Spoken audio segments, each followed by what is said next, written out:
తస్య సంజనయన్ హర్షం కురు వృద్ధః పితామహః సింహనాదం వినద్యోచ్చైః శంఖం దద్మౌ ప్రతాపవాన్.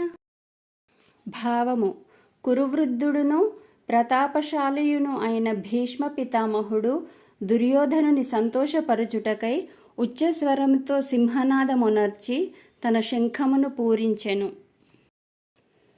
తతః శంఖాశ్చ భేర్యశ్చ పనవానక గోముఖాః సహసైవాభ్యహన్యంత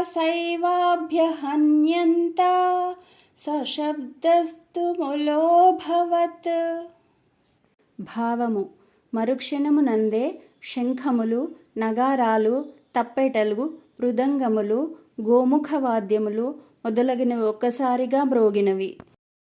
దిక్కులను పిక్కటిల్లజేయు ఆ వాద్యనాదములు భయంకరములై ఒప్పినవి. తతః శ్వేతైర్హయైర్యుక్తే మహతి స్యందనే స్థితౌ మాధవః పాండవశ్చైవ దివ్యౌ శంఖౌ ప్రదద్మతుః.